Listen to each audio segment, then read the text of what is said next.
how leaked conversation between Witkoff and Russians can influence peaceful negotiations? What security guarantees for Ukraine can be after coordination peaceful plan with Moscow? Is Russia capable of conquering all Donbass? And what is Putin's the biggest fear right now? All answers we are going to hear from Lieutenant General Ben Hodges, a retired United States Army officer who served as Commanding General, United States Army Europe.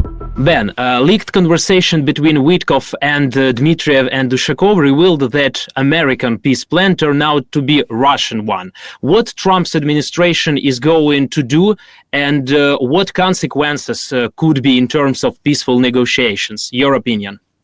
Well, when President Trump was asked about this, I think yesterday, he said, this is normal part of deal making.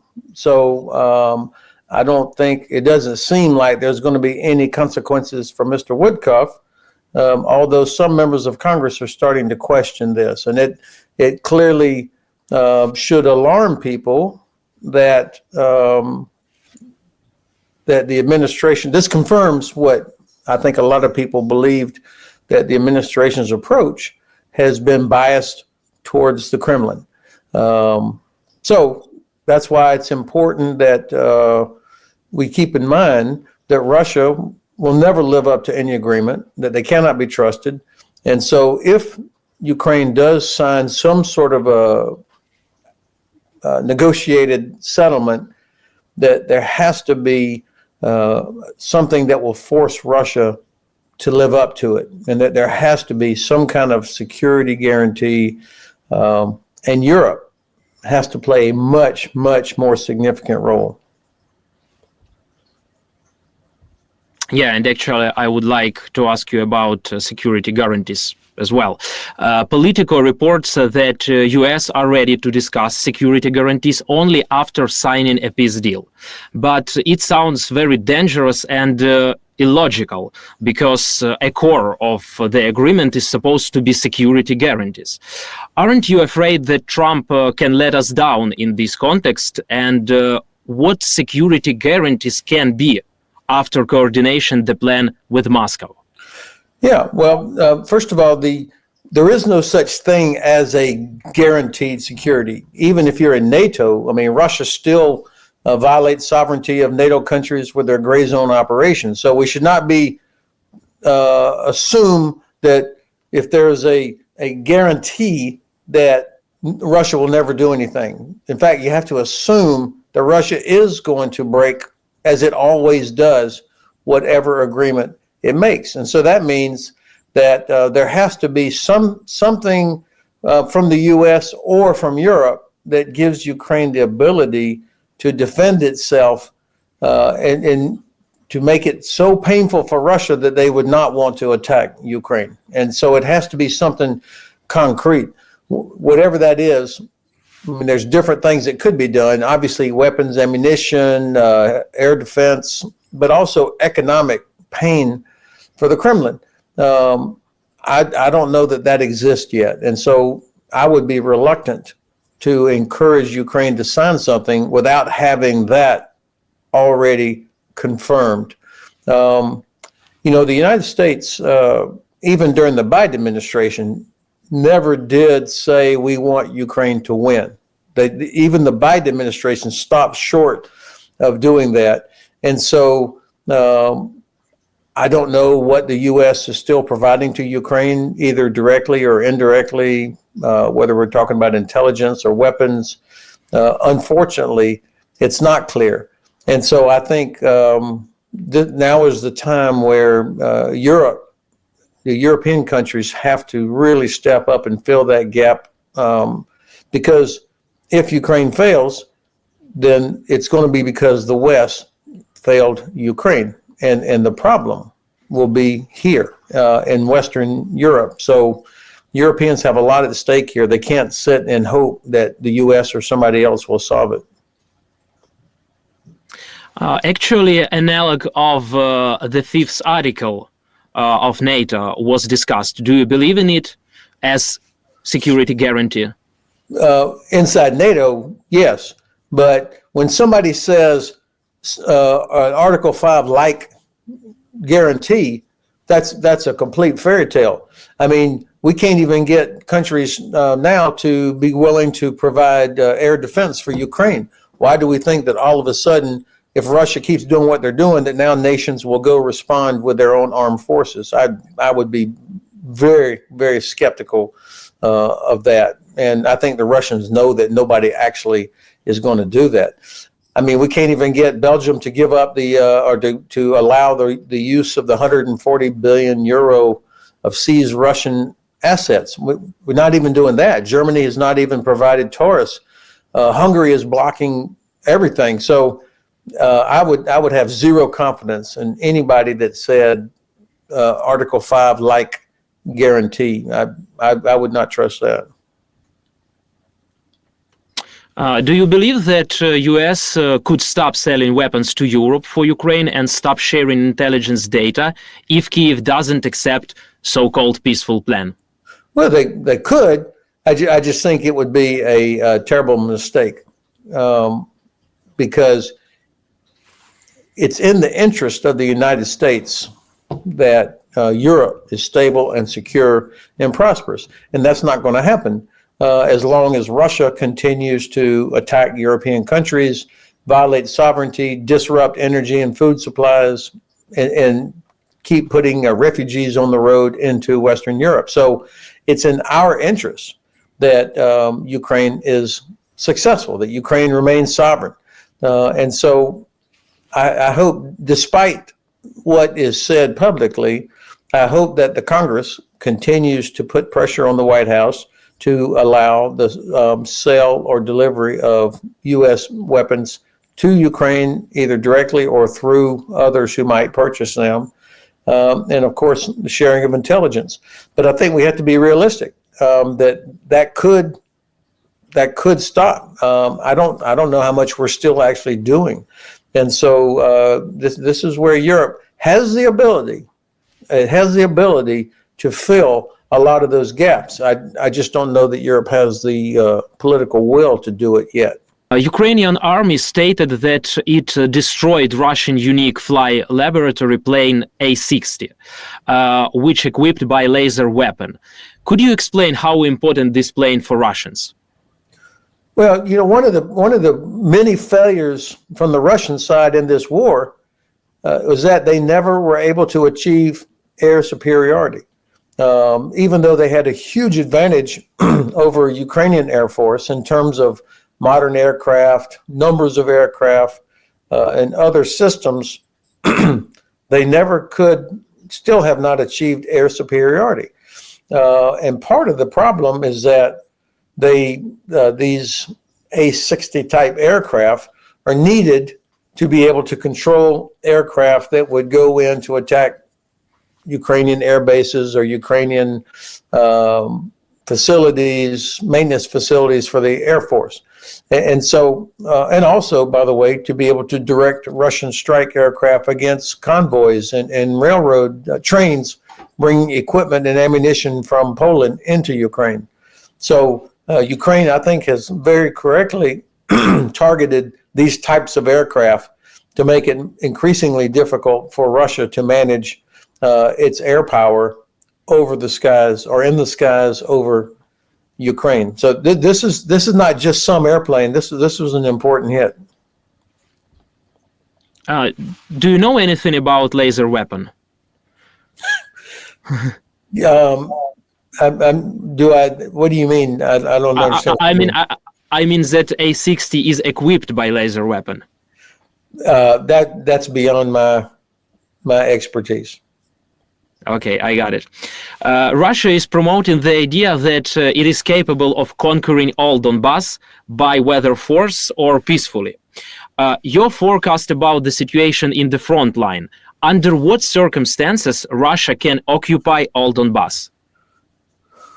Well, they haven't done it yet. I mean, after 11 years, despite having every advantage, they still have not done it. So I think Ukrainian armed forces have done an incredible job stopping Russian forces, enormous losses on the Russian side, but of course also losses on the Ukrainian side.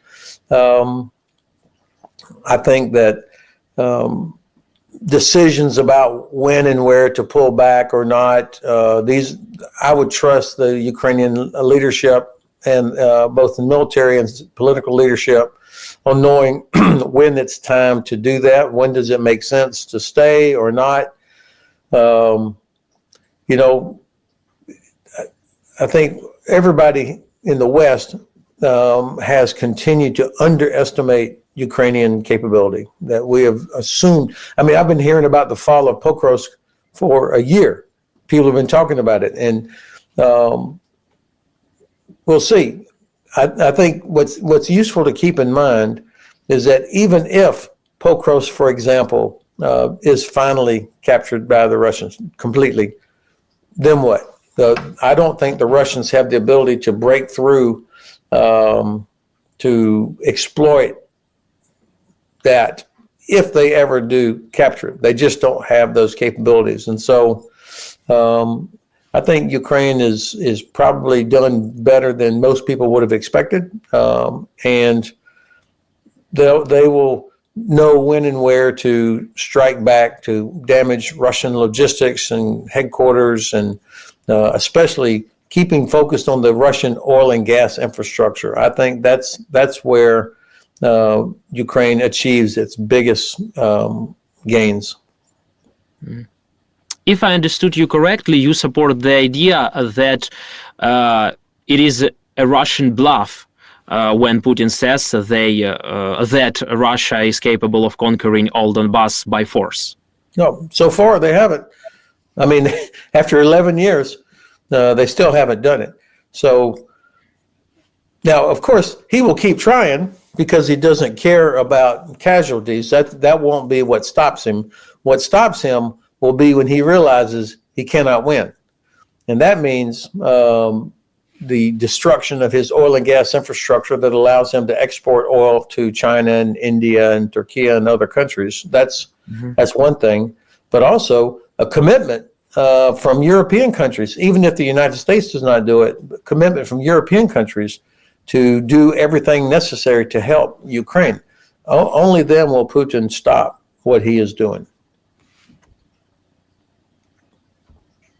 How you assess in general Russian capabilities to continue the war?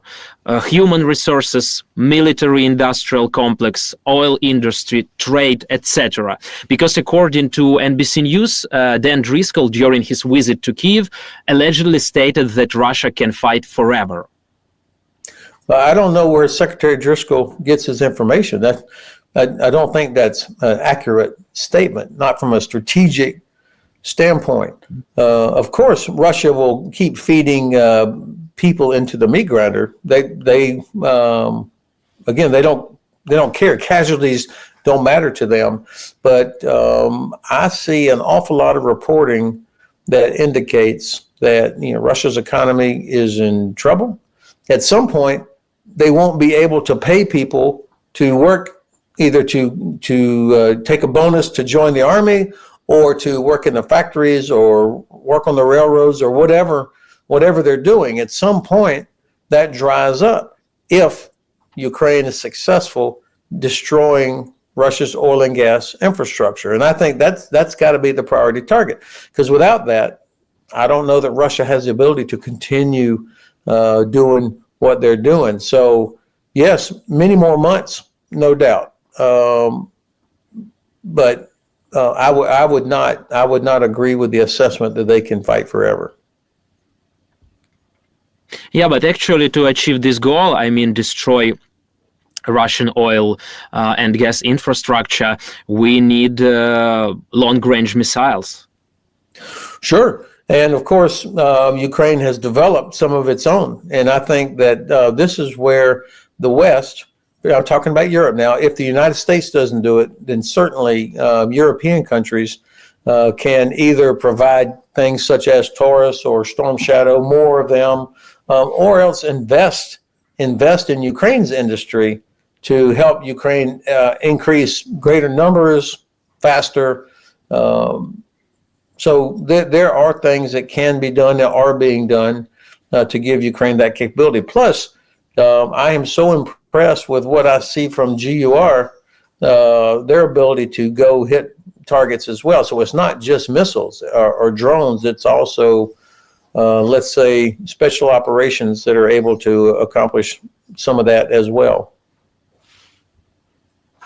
In your opinion, under what circumstances USA will be ready to provide us with Tomahawks? Yeah, it would take a complete change of attitude from the administration. I mean, right now, I believe, based on what I hear, and exactly what you just said about Secretary Driscoll, that they think that that Ukraine cannot win, that Ukraine cannot go on, and so they're not going to provide something like Tomahawk, in my view, unfortunately, unless they realize that the Kremlin is not a trustworthy negotiating partner. When they finally realize that the Russians are mocking them and don't respect them, then maybe the president would finally get angry about that and change his approach. But I don't see it happening, unfortunately. What is the biggest Putin's fear right now, in your opinion? What is Putin's fear? Yeah, the biggest. Well, I think normally he would have been concerned that either the United States would decide that it was on the side of Ukraine and that we would use all of the enormous economic leverage that we have, as well as providing capabilities to Ukraine. I think that would have been one thing. Russia is on life support from China. I mean, if China decided it could get oil and gas from somewhere else than Russia, that would be a real problem for the Russians. So I imagine he would be very concerned about U.S. sanctions, secondary sanctions on these companies that would cause China and India to stop purchasing Russian oil and gas. I don't know. I think right now he's probably not scared that Europe will act in a unified way, but I hope that they will, and I hope he begins to worry about that. Under what circumstances Putin will be ready to impose general mobilization, and what consequences could it lead to? Yeah, that's a great question.